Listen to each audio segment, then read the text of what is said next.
Bueno, el tema del día de hoy, sí se ve mi pantalla, ¿verdad? Doctores. Sí, doctora. Osteoporosis. Bueno, el día de hoy vamos a hablar de osteoporosis. Bueno, es un tema relativamente sencillo. Estos son los puntos que vamos a revisar. Y cuando nosotros hablamos de osteoporosis, tenemos que entender que esta es una enfermedad metabólica, que tiene que ver con el metabolismo de los minerales que forman parte del hueso, y se caracteriza sobre todo porque hay una pérdida o hay una disminución en la densidad mineral ósea, lo cual va a ocasionar un deterioro en la microarquitectura del tejido óseo, y esto nos va a condicionar a que el riesgo de fracturas por fragilidad o susceptibilidad a la fractura incremente. Las fracturas por osteoporosis más frecuentes son los de la muñeca, la cadera y la columna vertebral. Por eso en la densitometría ósea son las tres áreas que se toman en cuenta. Estas fracturas se asocian con una mayor mortalidad y también con un incremento en la morbilidad. La mortalidad incrementada se ve sobre todo con la fractura de cadera. En cuanto a la epidemiología, pues si bien es cierto, no hay un estudio que englobe a nivel mundial cuál es la prevalencia de osteoporosis, hay algunos estudios que demuestran que la prevalencia de osteoporosis en la Unión Europea, un estudio que se hizo en el 2010, estimó que había 27,6 millones de casos. En España, otro estudio encontró que habían unos 2 millones de mujeres que sufrían de osteoporosis y unos 800,000 varones que presentaban osteoporosis. Como se dan cuenta, la prevalencia es mayor en mujeres con respecto a los hombres. En otro estudio, en ese mismo estudio en España, encontró que se hizo una densitometría ósea a 1.305 mujeres entre los 20 y 80 años y se vio que la prevalencia de osteoporosis en aquellas mujeres mayores de 5 años era del 26,0.7%. Entonces se ha visto además que la prevalencia no solamente es más frecuente en mujeres, sino que tanto en mujeres como en hombres aumenta con la edad. Por ejemplo, en el caso de las mujeres, entre 50 y 59 años pueden tener una prevalencia del 15%, y esta prevalencia puede incrementar hasta en un 80% en mayores de 80 años. En el caso de los hombres, bueno, esta diferencia es menor. Al más de los 50 años tienen un 8,1% de prevalencia, y más de los 70 años únicamente llegan a un más del 11,3%. A diferencia de las mujeres. ¿Y esto por qué se puede explicar la mayor prevalencia de osteoporosis en mujeres? Sobre todo en mujeres posmenopáusicas.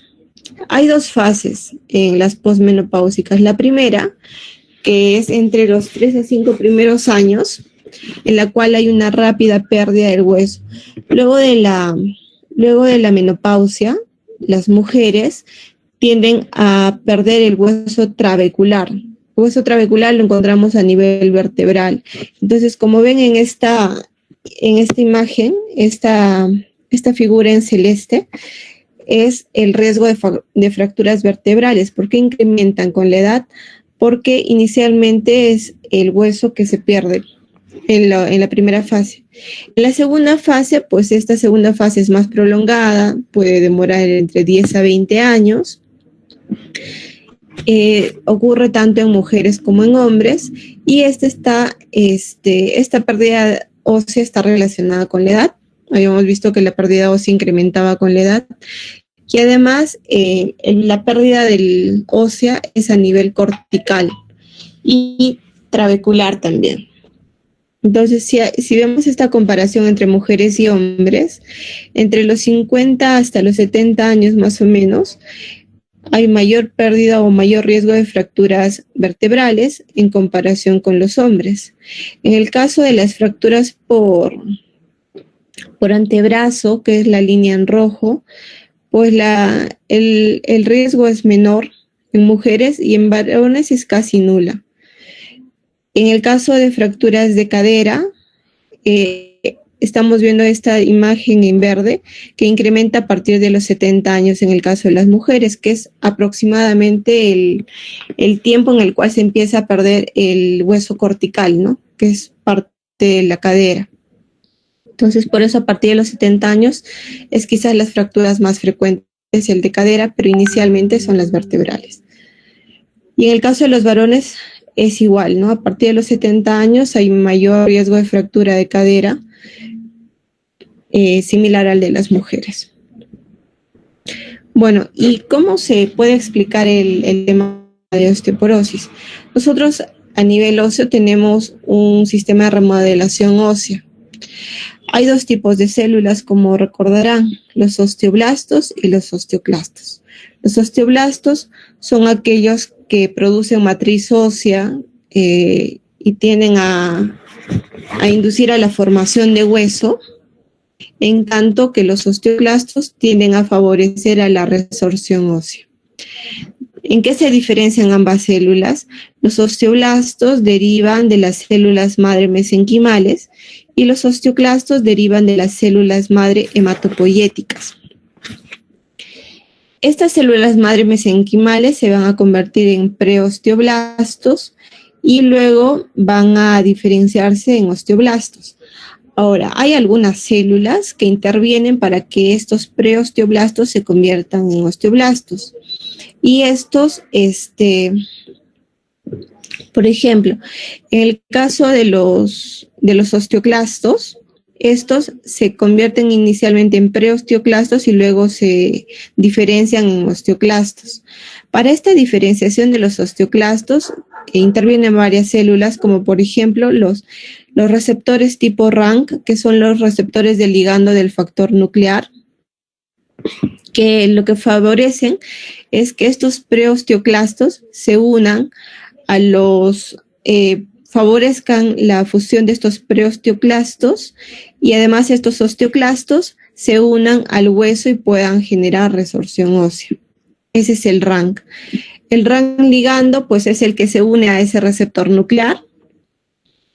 Y por otro lado, la osteoprotegerina, que son estas imágenes en marrón, lo que hacen, van a favor de los osteoblastos porque inhiben la maduración de los osteoclastos. Entonces, la presencia de estas células interviene mucho en que se favorezca la resorción ósea o a la formación ósea. Ahora, estos osteoblastos tienen como función principal producir matriz ósea extracelular. Y cuando hablamos de matriz ósea extracelular, hablamos del colágeno tipo 1. Además de esto, de esta matriz ósea, también nos tienden a formar proteínas no colágeno, como la osteocalcina y la osteonectina, que son importantes para la formación del hueso. Una vez de que se forme la matriz ósea, lo siguiente que debe ocurrir es que esta matriz ósea se mineralice con depósitos de hidroxiapatita de calcio, y es así como se forma el hueso. En cambio, los osteoclastos, cuando estos se unen al hueso, lo que hacen es que mediante la catepsina K van a degradar a este colágeno tipo 1, se van a degradar a la matriz ósea extracelular, y con eso van a producir resorción ósea. Entonces, lo normal es que para nosotros, para que haya un recambio óseo, tenemos que primero producir resorción ósea y luego a ello, ahí intervienen los osteoblastos con la formación ósea. Y entre estos dos debe haber un equilibrio. O sea, no es que los osteoclastos sean malos, no, son buenos, pero tiene que haber un equilibrio entre ambos. Sin embargo, cuando por ejemplo, hay la presencia de los estrógenos se ha visto que mejoran la formación ósea, o sea, favorecen a la osteogénesis, porque estimulan a la diferenciación de los preosteoblastos en osteoblastos y suprimen a los osteoclastos. Habíamos visto que las células que favorecen a los osteoclastos era el RANK ligando, ¿no? Que hacía que se unan los preosteoclastos a los osteoclastos y estos al hueso. Y también hay una activación de las células T. Esta activación de las células T son los que van a inhibir al RAN ligando y van a favorecer a la osteogénesis. En cambio, cuando hay déficit de estrógenos, ocurre lo contrario.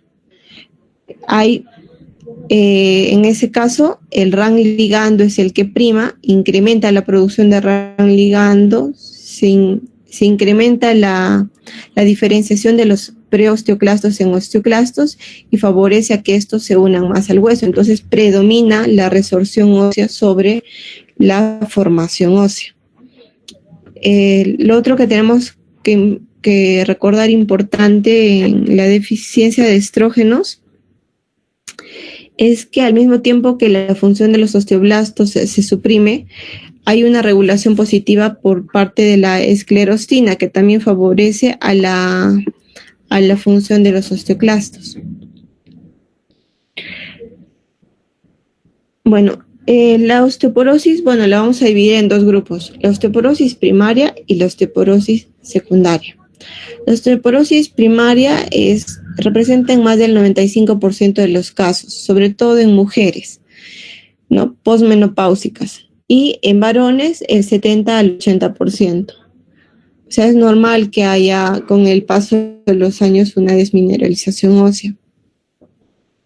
Sin embargo, hay un término que acuñan como osteoporosis idiopática, que es cuando esta desmineralización ósea ocurre tanto en niños como adultos jóvenes que tienen una función gonadal normal, porque vamos a ver que las alteraciones gonadales también podrían ser parte de una osteoporosis secundaria. Bueno, la idiopática es en niños y adultos sanos con función gonadal normal y que no tienen una causa secundaria detectable.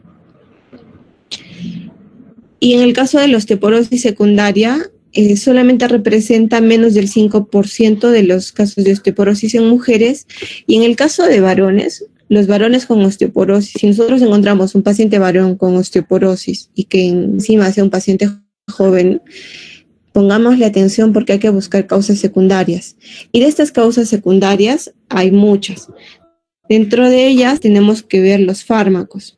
Ya sabemos que los glucocorticoides inducen a osteoporosis. Los inhibidores de la aromatasa también inducen a osteoporosis. Los inhibidores de la bomba de protones como el omeprazol. Así es que mucho cuidado en usar omeprazol por tiempos prolongados, ¿no? Porque el omeprazol inhibe a la absorción del calcio y por eso indirectamente va a producir osteoporosis. Algunas glitazonas como antidiabéticos, antiepilépticos también, diuréticos de asa, algunos anticoagulantes como la heparina y la warfarina también se han visto asociados a osteoporosis, y algunos antidepresivos. Enfermedades endocrinas están muy asociadas, entendiendo que la osteoporosis es una enfermedad metabólica.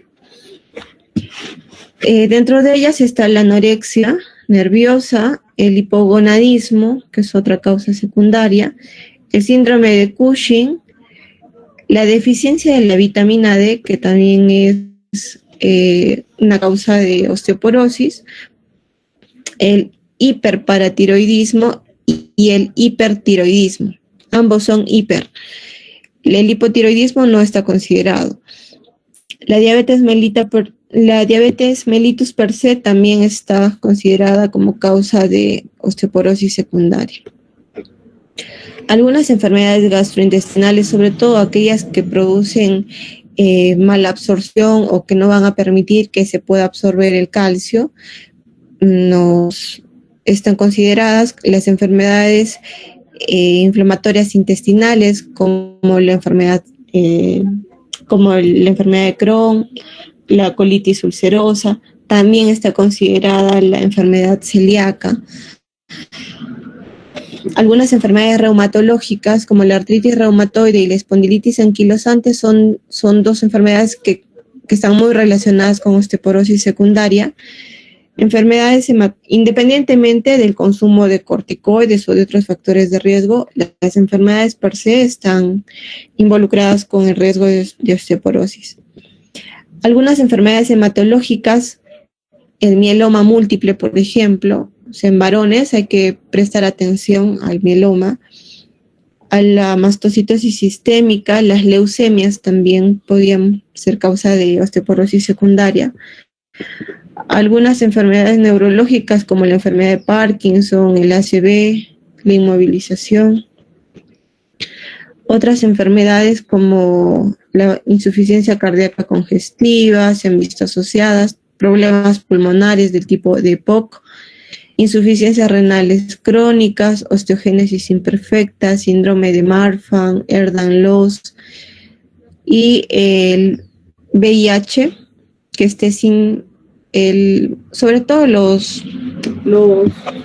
fármacos que usamos para el VIH, ¿no? Están también relacionados con osteoporosis secundaria. Factores de riesgo, o sea, ¿por qué unas personas tienen más riesgo de realizar osteoporosis que otras, independientemente que usen fármacos o que tengan patologías? Por ejemplo, la edad. La edad es un factor de riesgo no modificable. Entre los 50 y 90 años tienen riesgo de hacer osteoporosis. En el caso de las mujeres, por el déficit de estrógenos, y en quienes está indicado hacer una densitometría ósea como de rutina, a partir de los 65 años en mujeres y a partir de los 70 años en varones. El sexo, bueno, influye mucho. Habíamos dicho que la osteoporosis es más frecuente en mujeres y porque ellas tienen más riesgo por el tema de los estrógenos y porque hay una pérdida inicial de hueso trabecular. El peso y la talla tiene que ver. Se ha visto que las personas de talla baja y delgadas tienen más riesgo de hacer osteoporosis. Luego, el antecedente de fracturas previas por fragilidad.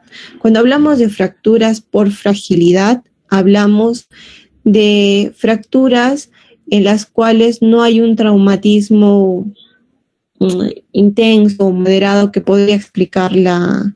O sea, si por ejemplo tú en este momento tienes un accidente, te atropella un carro, bueno, es inevitable que puedas fracturarte un hueso. Cuando hablamos de fracturas por fragilidad, hablamos cuando son fracturas que en el resto de personas, digamos, tienen una pequeña caída, un tropezón, se cayeron en una altura menos de 20 centímetros, nada más se tropezaron y se fracturaron.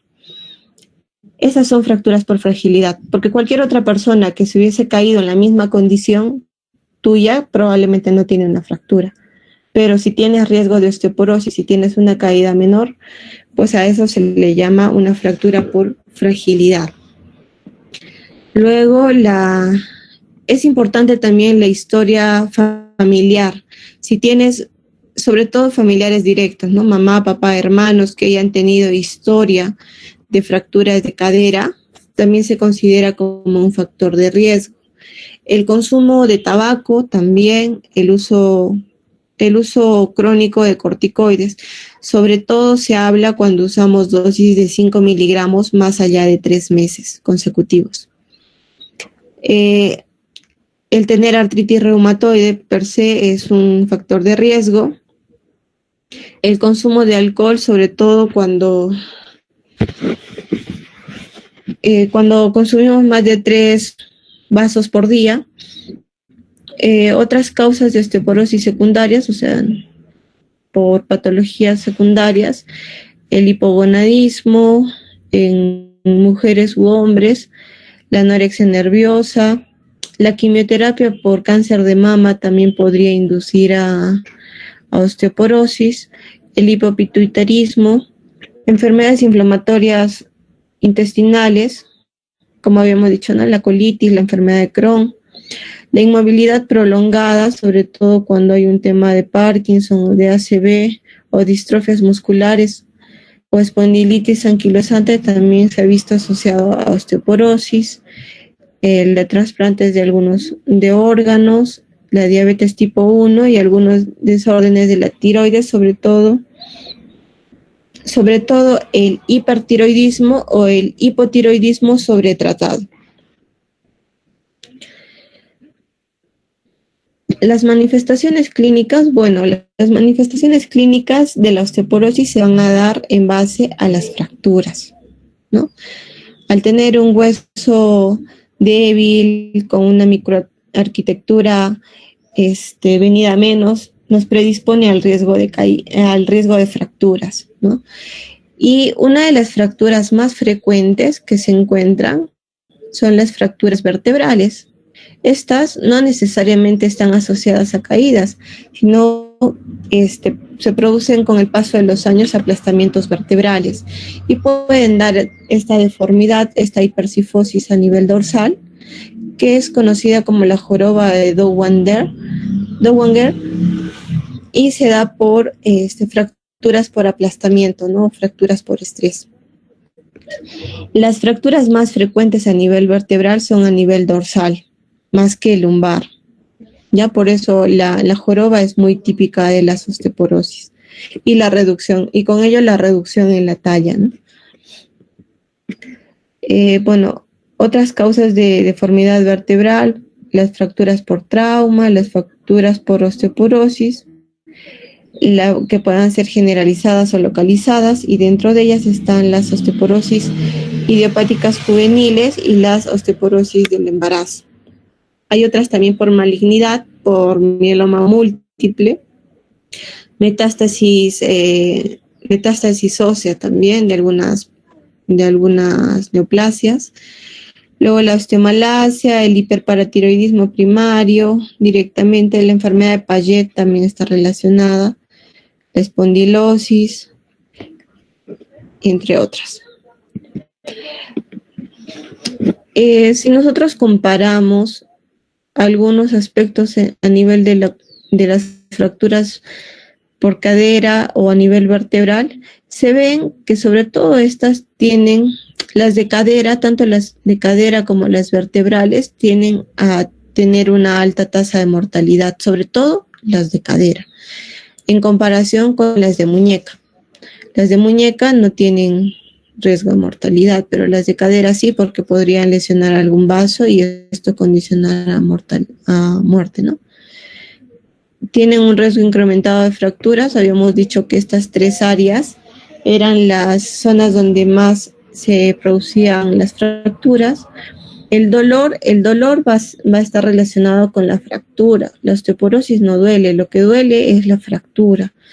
A nivel de la cadera, el dolor puede ser agudo, sobre todo es agudo, y en las fracturas vertebrales puede ser tanto agudo como crónico. Bueno, en ambas va a haber una pérdida de la calidad de vida, va a haber un déficit funcional limitación funcional, ¿no? En el caso del paciente, cuando hay fractura sobre todo de cadera. Para el diagnóstico, la herramienta que tomamos en cuenta es la densitometría ósea. Y para nosotros poder interpretar la densitometría ósea, bueno, tenemos tres áreas, ¿no? Estas nos van a calcular la densidad mineral ósea. Cuando nosotros tenemos una densitometría, vamos a tener tres aspectos, dos aspectos, el T-score y el Z-score. Cuando nosotros hacemos una densitometría, tenemos que centrarnos en el T-score, que es el que nos compara al paciente con la población en general. En cambio, el Z-score nos compara la densidad mineral ósea del paciente con respecto a la población de su edad. El T-score con respecto a la población de todas las edades. Y esto nos va a arrojar algunos valores. Cuando ustedes vean una densitometría, no sé si se ve bien acá, el T-score les van a venir en valores en menos 1.7, menos 2.5, menos 2.1, ¿no? De cada vértebra. Cuando nosotros tengamos menos de una desviación estándar,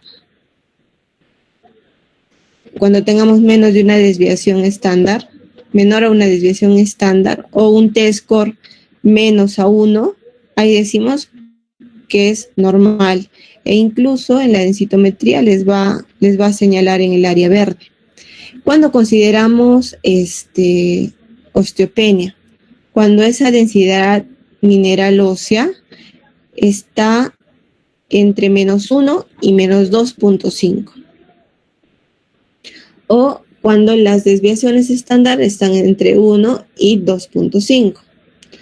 Y cuando consideramos osteoporosis, cuando el T-score es mayor a -2.5.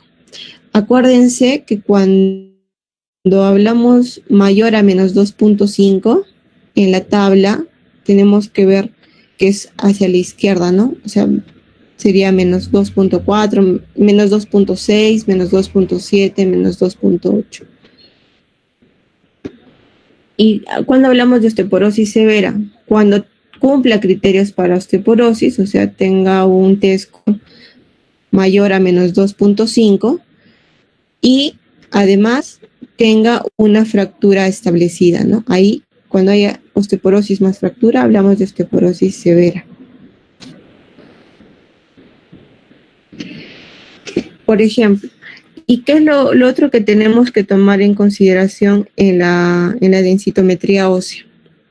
Cuando ustedes vean una densitometría ósea, bueno, no sé si se ve muy bien esta imagen. Por ejemplo, a nivel de L1 nos dice que el T-score está en -1.7. En L2 está en -2.5, en L3 está en -2.2 y en L4 está en -2.4. Para que ustedes puedan sacar el promedio, porque el T-score promedio es el que se toma en cuenta, nosotros tenemos que ver que entre cada vértebra, la diferencia entre uno y otro T-score sea mayor, o sea, sea más 0.2 o 0.1. Por ejemplo, si en L1 tengo -2.0, entonces entre L2, L3 y L4, la variación de la densidad mineral ósea solamente podrá ser entre -1.8, o sea, 0.2 puntos porcentuales, -2.8, o sería -2.2. Ese es el rango en que deberían variar entre una y otra vértebra. Por ejemplo, este -1.7 de L1 con respecto al -2.5 de L2, ¿cuántos puntos porcentuales hay? Más o menos hay 0.7 puntos, o 0.7 de diferencia. Entonces, comparo con la siguiente vértebra. Este -2.5 en relación al -2.2 varía más o menos -0.3. Entonces, este -1.7 no lo voy a poder considerar en el promedio porque está variando mucho la diferencia que debería de tener, que es de 0.2. Entonces, ese -1.7 se anula, no lo considero. Y veo en los siguientes, ¿no? Varía -2.5, -2.2 y -2.4. Bueno, entre esos tres se diferencian entre 0.2 a 0.3. Entonces, para sacar el promedio de estos, voy a sacar solamente entre L2, L3 y L4. Quiere decir entre -2.5, -2.2 y -2.4. L1 no podría considerarlo porque excede esa diferencia permitida. Bueno, y eso lo hacemos para columna y también a nivel de cuando vemos la densitometría de cadera, lo que tenemos que ver es que esta medida englobe únicamente al cuello femoral y consideramos el T-score a nivel del cuello femoral. Entonces acá, por ejemplo, es -2.0. Y si nosotros nos vamos, en esta el T-score del cuello femoral es -2.0. Entonces nos vamos a la tablita y menos 2.0 caería en osteopenia, porque estaría entre menos 1 y menos 2.5. Entonces, a nivel de cadera decimos de que tiene osteopenia. En el caso de la columna, si sacamos el promedio entre L2, L3 y L4, más o menos nos va a salir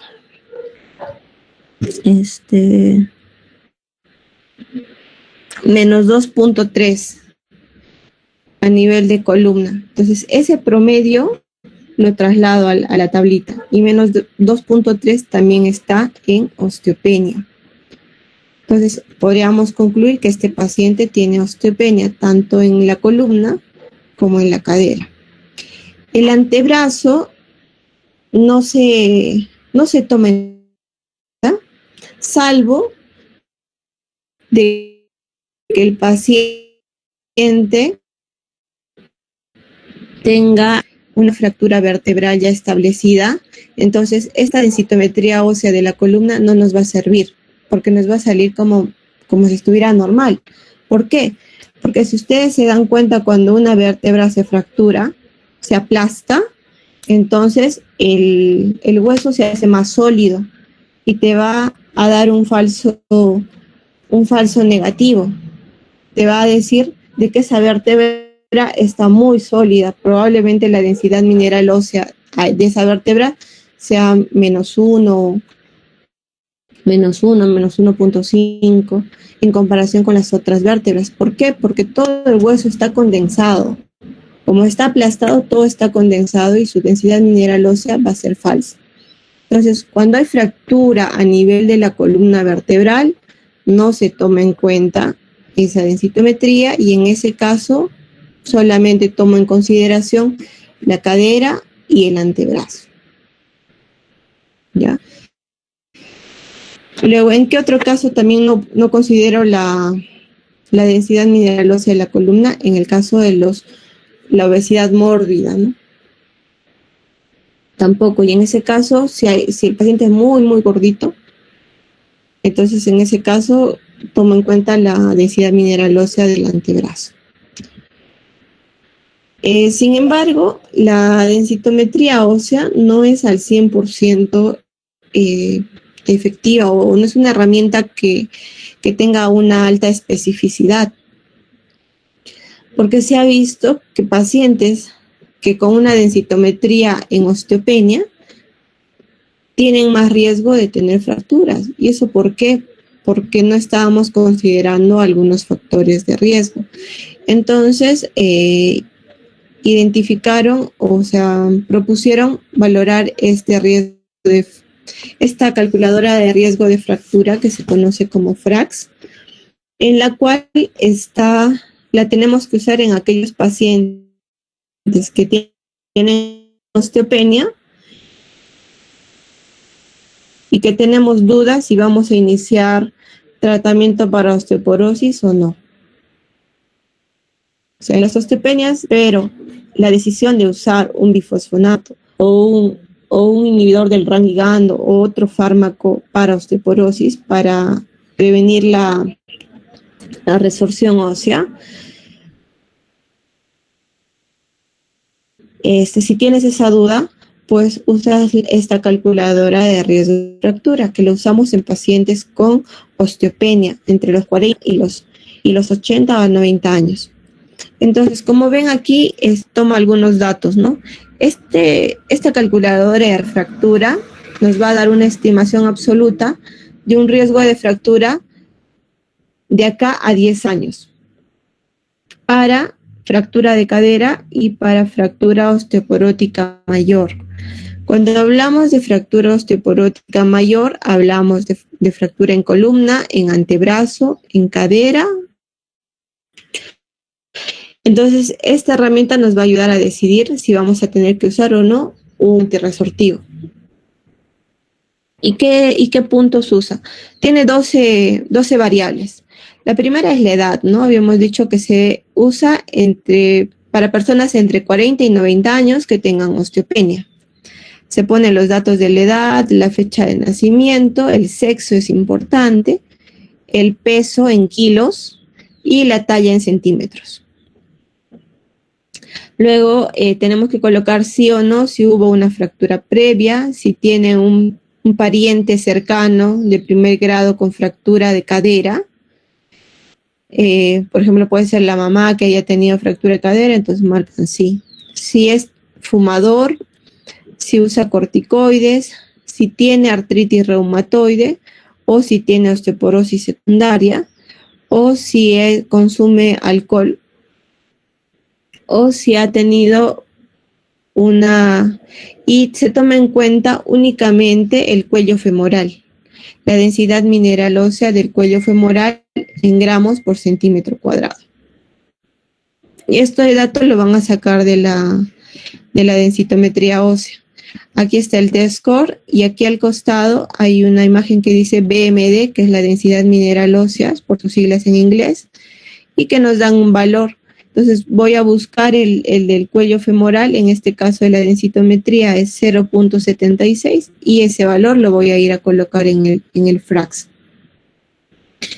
Y luego esta calculadora está en internet, ¿no? Es solamente poner los datos y pones calcular. Es importante también seleccionar con qué tipo de densitómetro se ha realizado, porque las estimaciones varían entre los densitómetros. Entonces hay las marcas O-Logical, el Lunar, el que más se usa es el O-Logical. Entonces, y ese dato también lo van a tener cuando el paciente les traiga el resultado. Siempre figura ahí mediante qué densitómetros ha sido realizado. Bueno, una vez que pongamos los datos, nos va a botar este riesgo, ¿no? El riesgo de fractura de cadera y el riesgo de una fractura mayor por osteoporosis. Entonces, ¿cuándo vamos a decidir tratar? Cuando este FRAX, en cuanto a fractura de cadera, sea mayor de 3%, ahí vamos a decir, no, este paciente necesita ser tratado antes, necesita recibir antirresortivos a pesar de que tiene osteopenia. Y cuando este riesgo de fractura osteoporótica mayor sea mayor del 20%. Acuérdense que es O sea, puede ser 1, que la fractura de cadera sea más de 3, aquí ya clasifica. A pesar de que la fractura osteoporótica mayor le sale 17, que es menos de 20, la regla es que sea cualquiera de los dos, o sea, que cumpla cualquiera de las dos condiciones, que sea mayor de 3 para la fractura de cadera o para una fractura osteoporótica mayor al 20%, ¿no? Esa es la condición para que uno empiece a usar un bifosfonato en un paciente con osteopenia. Ahora, hay que tener un poco de precaución cuando usamos este FRAX en mayores de 80 años, porque es probable que se subestime el riesgo de fractura a corto plazo. Habíamos dicho que el riesgo de fractura incrementaba con la edad, ¿no?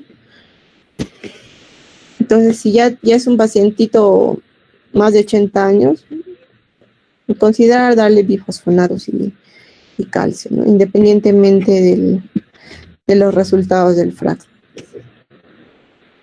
Ahora, estos son los aspectos que toman el FRAX para tener en cuenta cuándo podemos considerar, por ejemplo, cuándo debemos de considerar que el paciente es un fumador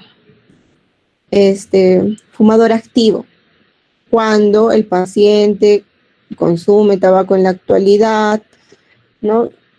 Ellos no consideran cuántos cigarrillos al día, solamente si al momento del estudio o de tomar la prueba es un fumador activo, pues fuma o no fuma, sí o no, colocamos como factor de riesgo. Igual el antecedente de padres con fractura de cadera es en el caso de familiares de primer grado, madre o padre del paciente. Cuando consideramos una fractura previa, cuando haya sido una fractura en la vida adulta, de manera espontánea, o una fractura causada por un trauma menor, ¿no? Que en un individuo sano no se hubiera producido. Los otros factores que les había dicho, ¿no? La estatura, el peso, la edad y el sexo, que son factores no modificables.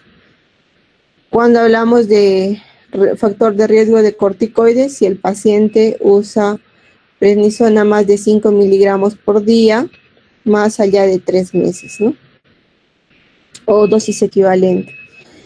La artritis reumatoide per se es un factor de riesgo, y cuando consideramos osteoporosis secundaria, hablan de diabetes tipo 1, osteogénesis imperfecta, hipertiroidismo no tratado, hipogonadismo o menopausia prematura, malnutrición, malabsorción crónica o hepatopatías, ¿no? Toda la lista de osteoporosis secundarias. Si cumpliera, pues se considera. Cuando hablamos del consumo de alcohol, es que consuma 3 o más dosis de alcohol por día, ¿no?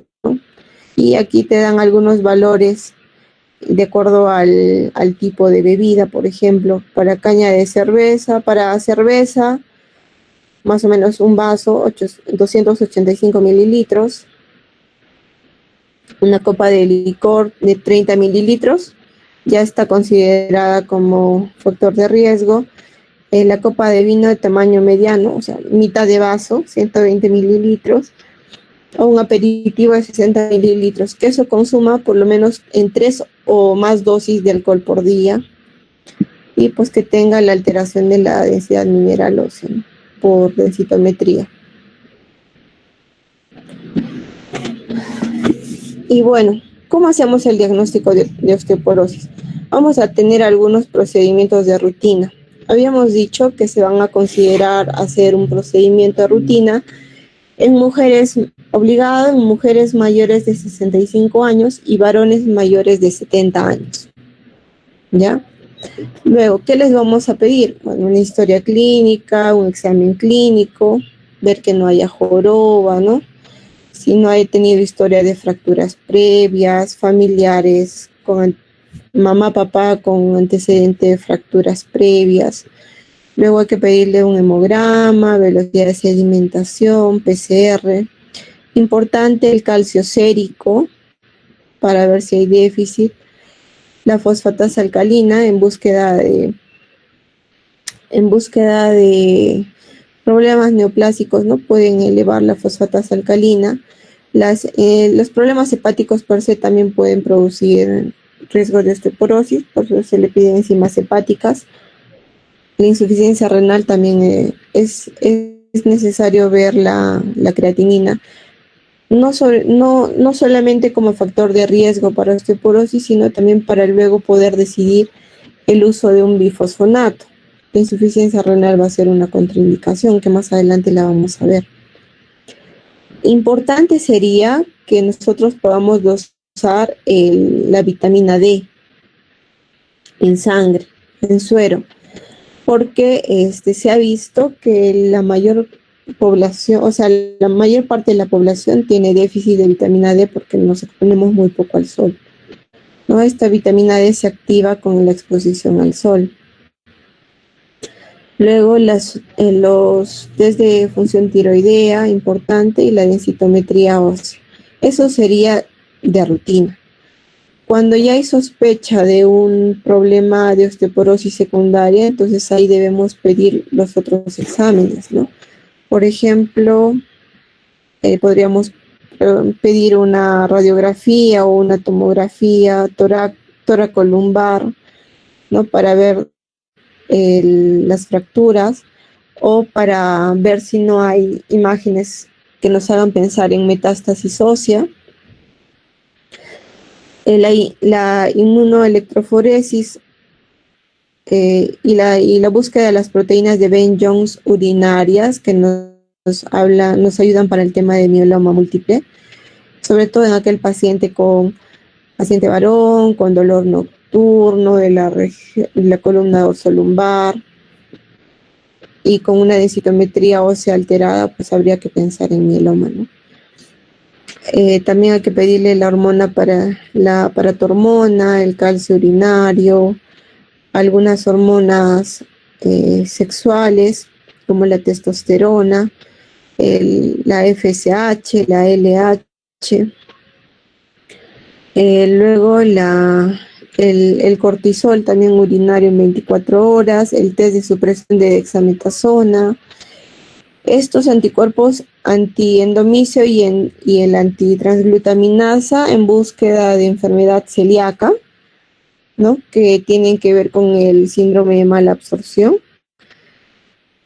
entre otros, ¿no? Bueno, importante también cuando nosotros veamos una plaquita de la columna dorsolumbar, por ejemplo, la primera imagen es una columna vertebral normal, los espacios vertebrales están respetados, la alineación de la columna está adecuada. Sin embargo, ya en la imagen B, vemos aquí a nivel, me parece que es de 12. A nivel de 12 ya vemos un aplastamiento, ¿no? Hay una concavidad vertebral en la parte superior. Eso nos habla de una fractura vertebral por aplastamiento, ¿no? Es en un grado moderado. En cambio, en la imagen en C, acá vemos unas fracturas vertebrales múltiples. Aquí, por ejemplo, a nivel de D7 hay una fractura moderada. La concavidad no solamente es superior, sino también es inferior. En cambio, si ven la T8 está totalmente aplastada, ¿no? Es una fractura vertebral severa a nivel de T8. Y a nivel de 9, de 10, hay una fractura vertebral leve, ¿no? A nivel inferior, vertebral inferior. Y en L2,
teriparatidia.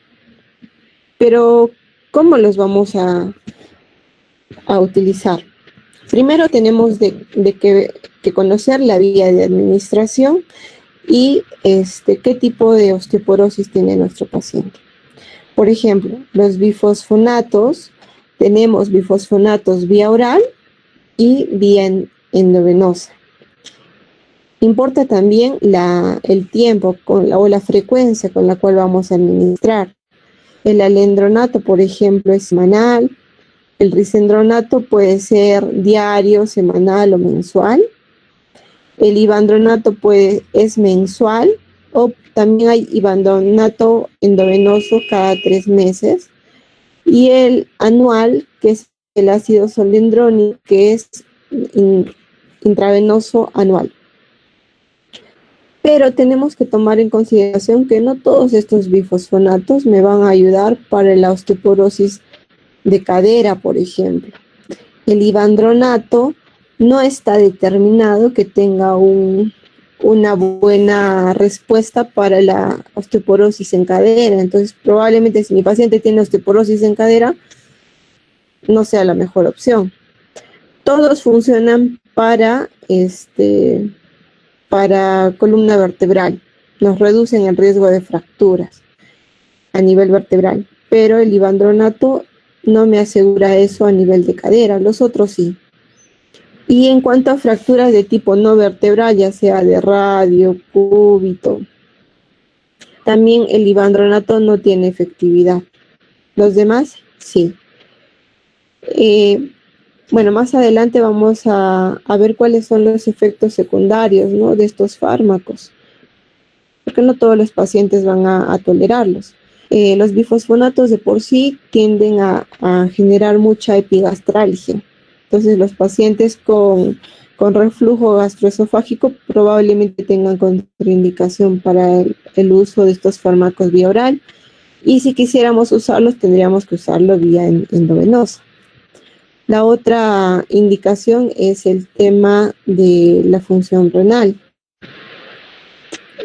Todos estos fármacos, todos los bifosfonatos tienen eliminación por vía renal. Si el paciente tiene una insuficiencia renal grado 4 a 5, no pueden usar bifosfonatos. Y en ese caso podría usar un inhibidor del RAN ligando como el denosumab. El denosumab es una terapia biológica, inhibe al RAN ligando, que era si se acuerdan la fisiopatología, era la molécula que ayudaba a que el osteoclasto pueda actuar. Entonces, si inhibimos a entonces indirectamente vamos a inhibir a los osteoclastos. Este fármaco, la administración es vía subcutánea y se administra cada 6 meses, ¿no? Y nos ayuda tanto para fractura vertebral, para fractura de cadera, o sea, para hueso trabecular, hueso cortical, y para fracturas no vertebrales. Está indicado para los 3 tipos. Los otros, que los usamos muy poco, por ejemplo, los receptores de los selectivos de los receptores de los estrógenos, como el roloxifeno, estos también solamente están indicados para prevenir el riesgo de fractura vertebral, más no el de fractura de caderas, ni el de fracturas no vertebrales. La administración es vía oral, ¿no? Y el teriparatide, que es un agonista del aparato hormona, su vía de administración es subcutánea y es una inyección diaria. Y también únicamente nos ayuda para prevenir fracturas vertebrales y fracturas no vertebrales. Para cadera no nos ayuda. Entonces, si nosotros queremos prevenir fracturas de cadera, podemos usar bifosfonatos del tipo alendronato, risendronato o ácido salendrónico, el denosumab o el estradiol. Pero otros no nos ayudan o no está determinado su efectividad. Lo que les había dicho, ¿no? Es importante, a pesar de conocer, de conocer la vía de administración, es importante conocer los efectos adversos y las contraindicaciones de estos fármacos. En el caso de los bifosfonatos, si tuviera epigastralgia, gastritis, puede producir epigastralgia, ¿no? Luego nos puede producir, en el caso del solendronato o el ivandronato endovenoso, pueden hacernos una reacción por esta vía de administración. Luego es muy frecuente la asociación con osteonecrosis de mandíbula con los bifosfonatos. Entonces es importante recomendar al paciente, antes de iniciar bifosfonatos, que tenga una evaluación por su odontólogo. Porque el hecho de manipular, de querer sacar una muela, hacer una exodoncia, estando el paciente usando bifosfonatos, se ha descrito riesgo de osteonecrosis de mandíbula. Entonces, antes de empezar, díganle que si tiene que hacerse curar, extraer alguna pieza dentaria, lo haga antes de iniciar el bifosfonato. Y si el paciente estuviera usando bifosfonatos y tiene la necesidad de hacerse un procedimiento dental, debería recomendársele que suspenda la medicación, el alendronato, un mes antes. ¿Ya? Luego, el inhibidor del RAN ligando, que es el denosumab, bueno, como es la administración vía subcutánea, puede haber rash, celulitis en la zona de punzón. También se ha asociado a algunas fracturas subtrocantéricas a nivel femoral y también se relaciona con osteonecrosis de mandíbula, ¿ya? El caso de los estrógenos pueden dar edema, pueden producir cefalea o dolor mamario. En el caso de los receptores los moduladores de los receptores de estrógenos pueden dar síntomas vasomotores, contracturas musculares incómodas, trombosis venosa también, porque usan estrógenos, ¿no? Hay riesgo de trombosis venosa. O porque activan a los receptores de estrógenos, podría incrementar el riesgo de trombosis venosa. Entonces, probablemente a pacientes obesos tampoco es que se le pueda indicar ese fármaco. Luego, los agonistas de la paratormona también pueden producir contracturas musculares muy intensas. Como es un agonista de la paratormona, lo que van a hacer pueden incrementar el calcio en orina, ¿no? O pueden producir también hipotensión ortostática. Hay que tener en cuenta eso. Y como contraindicaciones, cuando no podemos dar bifosfonatos, ya les había adelantado, cuando hay una insuficiencia renal más o menos grado 4, cuando 3 o 4 o 5, cuando la tasa de filtración glomerular sea menor a 35 mililitros por minuto, en aquellos con una insuficiencia renal severa, ¿no? Grado 5. O aquellos que tengan hipersensibilidad, hipocalcemia, tampoco están contraindicados. Y aquellos que tengan esofagitis o alguna anormalidad esofágica, también están contraindicados los bifosfonatos. En el caso del denosumab, en caso que haya hipersensibilidad al fármaco o que tenga múltiples fracturas vertebrales, porque si usando denosumab tiene múltiples fracturas vertebrales, entonces tenemos que descontinuar el fármaco. En el caso de los moduladores de los receptores de estrógenos, el embarazo está contraindicado y la presencia de un tromboembolismo venoso. Y el teriparatide o el agonista del receptor de la paratormona está contraindicado cuando haya nefrolitiasis, cuando haya hipersensibilidad, cuando haya metástasis ósea o cuando haya temas de neoplasia o enfermedades metabólicas del hueso o hipercalcemia, también está contraindicado. Bueno, este es un algoritmo de tratamiento más o menos.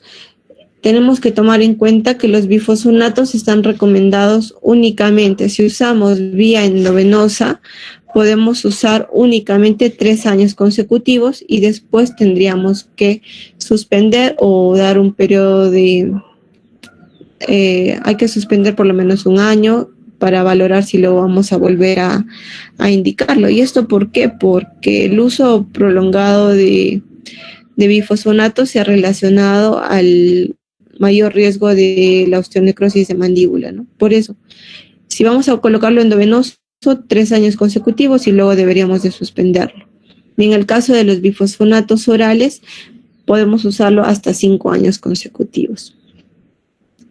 En el caso de que tomando bifosfonatos tiene una fractura, ¿no?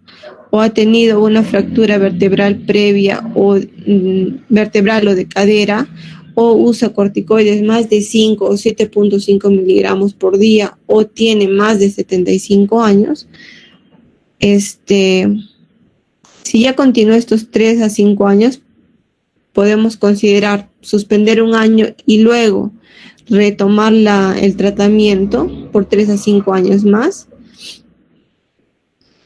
O podríamos considerar volver a tomar una densitometría luego de los 3 a 5 años de iniciado el fármaco, ¿no? Si el riesgo es alto de osteoporosis, o sea, tiene un riesgo alto para fracturas, ni modo, vamos a tener que continuar con la medicación.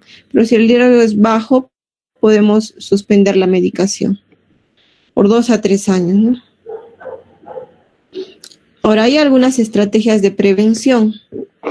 En el caso de mujeres, sobre todo posmenopáusicas, es esto, ¿no? El aporte, la suplementación de calcio. Está indicado que demos entre 800 a 1 gramo por día de calcio elemental. Puede ser en la dieta o suplementado. Lo otro, la suplementación con vitamina D. Eso es variable de acuerdo a cada estudio, ¿no? Puede ser 50 nanomoles por... Se considera la suplementación con vitamina D cuando haya sobre todo cuando hay una deficiencia moderada, ¿no? Leve a moderada, la podemos dar dependiendo. Lo que yo uso es la vitamina D en 100,000 unidades. Esa, ¿no? Si es severa, podemos dar una suplementación mensual por 6 meses y después lo damos cada 2 meses. Si es moderado, podemos darlo cada 2 meses. Y si es leve, podemos dar 100,000 unidades cada 3 meses. Eso va a depender de los niveles de vitamina D. Luego, recomendarles que traten de no perder peso, ¿no? Porque la delgadez y la talla baja es también un factor de riesgo de osteoporosis. Pedirles de que hagan actividad física, no pueden caminar, pueden hacer steps. Luego, si tienen algún problema de tabaco o alcohol, que suspendan el consumo de tabaco o alcohol. Y sobre todo, evitar el riesgo de caídas, ¿no? Recomendarles de que caminen sobre superficies planas, en lugares iluminados, con zapatos adecuados, cómodos. Si tienen problemas visuales y requieren un bastón, pues que lo usen. Y si tienen los problemas de la vista, pues que si requieren lentes, que usen los lentes, ¿no? Todo eso para evitar sobre todo las caídas. ¿Ya? Ok, hasta ahí, doctores, ¿tienen alguna duda? Doctora, buenas tardes. Disculpe, una pregunta. Doctora, ¿qué tratamientos haríamos en un paciente que en la densitometría ósea tiene osteopenia y, por ejemplo, en la clasificación del FRAX no clasifica, es menos de 3? ¿Qué tratamientos haríamos, doctora? Ya, claro. El FRAX habíamos dicho que lo usábamos en aquellos pacientes con osteopenia para ver si íbamos a decidir dar tratamiento para osteoporosis o no. Entonces, si no clasifican el FRAX, entonces sobre todo vamos a darle estas medidas, ¿no? Suplementación con calcio y con vitamina D. Entonces, lo recomendable es entre 800 a 1,000 miligramos diarios de vitamina D, o como les había dicho, ¿no? Puede ser la suplementación mensual o trimestral de vitamina D. Eso, la suplementación en la dieta, hacer ejercicios, evitar caídas. Y lo ideal sería repetir la densitometría ósea en 1 año o 2 años si tuviera factores de riesgo, ¿no? Y en 2 años si es que no hubieran muchos factores de riesgo. Gracias, doctora. Y doctora, esta parte no la escuché bien. Doctora, a un paciente que ya tiene diagnóstico de osteoporosis, como base siempre tenemos que dar calcio y vitamina D y después bifosfonatos, ¿verdad? Exacto, sí. O sea, de base, estas recomendaciones más el bifosfonato o el ranligando o el teriparatida, ¿no? Viendo los efectos adversos, las indicaciones, las contraindicaciones de los fármacos que ya los hemos revisado. Sí, eso es, doctor. Gracias, doctora. Doctorita, buenas tardes. Disculpe, en cuanto a lo que preguntó mi compañero, ¿cuánto tiempo debo dar el tratamiento? ¿De qué, doctor? Bueno, obviamente del bifosfonato y el calcio que está usted diciendo. Bueno, el calcio todo el tiempo, la suplementación es todo el tiempo. El tema del bifosfonato, lo que habíamos dicho, ¿no? Si es vía oral son 5 años y si es vía endovenosa, 3 años. Y de ahí hay que darle un periodo de gracia, por así decirlo, de 1 a 3 años, dependiendo, según los controles de densitometría. Si el control de densitometría y el FRAX nos habla de un riesgo alto de fracturas, bueno, ahí ni modo, no vas a tener que suspender el bifosfonato, vas a tener que darlo ante el riesgo alto. Pero si ha mejorado, ha disminuido su riesgo de fracturas con el tratamiento en estos 3 años, puedes darle la oportunidad de suspender el bifosfonato, puede ser 1, 2, hasta 3 años, ¿no? Y eso lo vas monitorizando con la densitometría. Gracias. Disculpe, la densitometría por ultrasonido en talón, ¿es útil, doctora? No, eso no sirve, doctor. Eso lo usan en las campañas, pero eso no sirve, doctor, no es útil. Como les he dicho, lo que hay que ver es columna y cadera. Tú tienes que ver columna y cadera. Eso que te ve solamente la muñeca, el antebrazo, eso no sirve, doctor.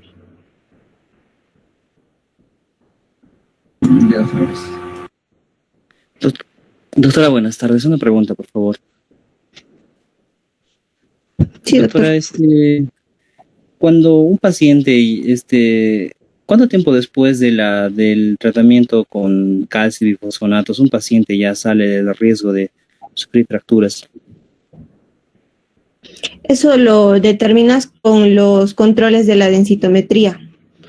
Lo ideal es de que si tú le tomas una densitometría ahora y le has dado un tratamiento un año, al año le tengas que hacer un control y ver cuánto ha mejorado, ¿no?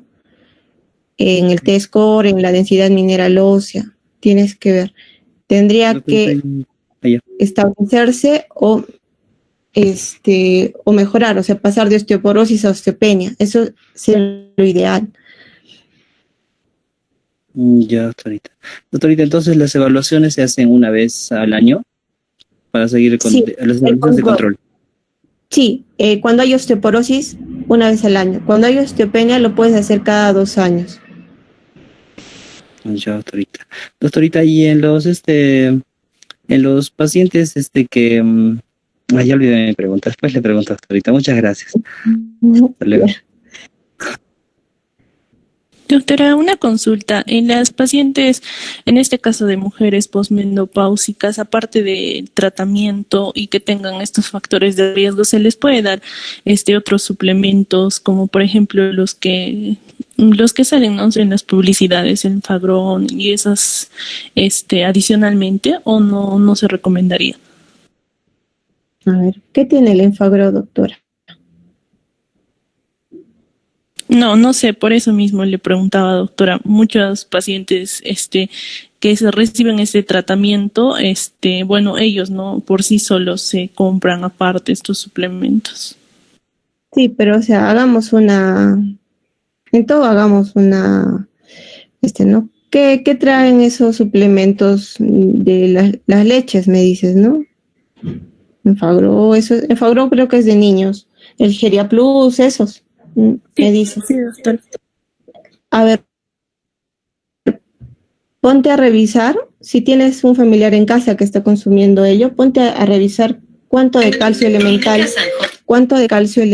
tiene ese suplemento. Lo que tú deberías darle a tu paciente es 500 a 1 gramo y la cantidad de calcio que tiene es mínima. Entonces, podrías darle, si quieres, suplementar otras cosas, pero si tú quieres darle suplementación única para osteoporosis, eso no nos ayuda porque no tiene la cantidad necesaria o suficiente. tienes que darle suplementación de calcio y vitamina D específicamente. ¿Ya? Ya, otra vez.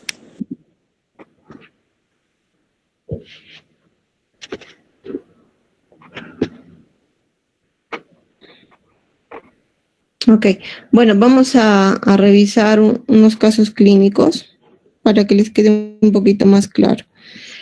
El primer caso clínico es de una mujer de 68 años que presenta la consulta para ver el problema de su salud ósea. Refiere que hace 5 años se hizo una densitometría ósea en la cual la densidad mineral ósea estaba ligeramente reducida, o sea, tenía osteopenia, y su médico le recomienda tomar suplementos de calcio y vitamina D. Ella considera que es una persona sana, no tiene antecedentes de fracturas, niega uso de tabaco o alcohol y refiere que su madre tuvo una fractura de cadera a los 88 años como antecedente. Dentro de sus medicamentos actuales recibe suplementación con calcio y vitamina D, funciones vitales normales y el examen físico es normal. Le hacen exámenes de laboratorio, el panel metabólico es el hemograma, la bioquímica es normal, el dosaje de vitamina D también está dentro de lo normal. Y en la densitometría ósea encontramos un T-score entre L1 a L4, o sea, ya el promedio, en menos 2.2 y un T-score a nivel de cuello femoral en menos 2.6. ¿Qué diagnóstico o cómo podríamos interpretar esta densitometría?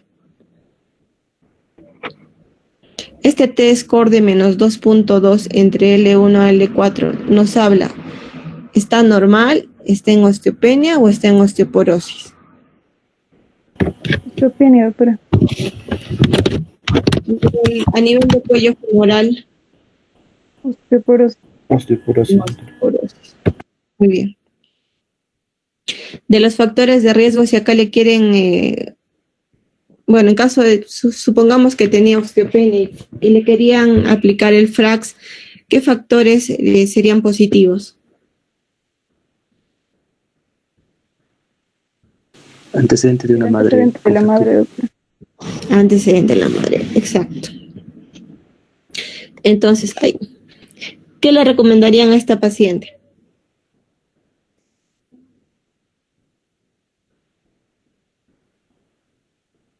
¿Qué le recomendarían para el tratamiento?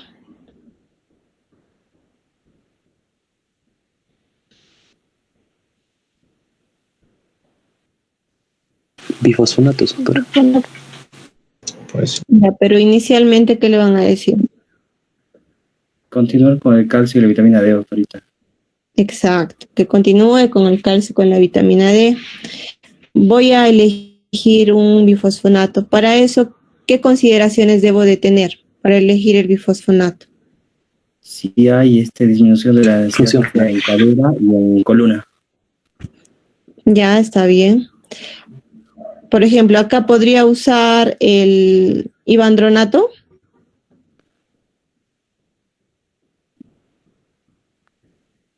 No, doctora, ¿Por qué? porque no está determinado para osteoporosis de cadera. Exacto. Entonces, probablemente el ivandronato no sea mi mejor opción. Entonces, me queda el alendronato y el ácido solendrónico y el risendronato, ¿no? El risendronato no lo usamos mucho. Ya tienes el alendronato y el ácido solendrónico. ¿Qué consideraciones tendrías para usar el uno y el alendronato y el ácido solendrónico? Uno ya lo dijo su compañero.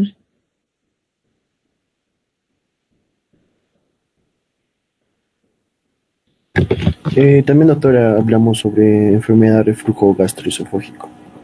Exacto. Probablemente si esta paciente tuviera reflujo, no me va a tolerar el alendronato, ¿no? Pero sobre todo el solendronato está indicado para osteoporosis severas. Quiere decir que tengan osteoporosis más fractura, ¿no? Fractura vertebral. Ahí no lo pienso, ahí no pienso ni en el costo ni nada. Obviamente el solendronato es alto. pero tengo que usar solendronato. Si hay un tema de reflujo y todo eso y no puedo usar el vía oral, podría usar el solendronato, ¿no? Ahora, si hay un tema de insuficiencia renal y no puedo usar bifosfonatos, ¿qué podría usar? ¿Cuál es la otra alternativa? Ranclizant. De eso. Denosumab. Ok. Así es como se elige el tratamiento. Ya, entonces, ya hemos dicho, ¿no? Él tiene el antecedente de un familiar con osteoporosis, tiene osteoporosis del cuello femoral y necesito darle terapia farmacológica y para eso estoy buscando iniciar terapia con bifosfonatos o con denosumab, ¿no? Ok. Ahora, otro casito, que es una mujer de 72 años, que dice de que desde hace 3 a 5 años se hizo una densitometría en la cual su densidad ósea estaba ligeramente reducida, por lo que le recomendaron tomar suplementos de calcio y vitamina D.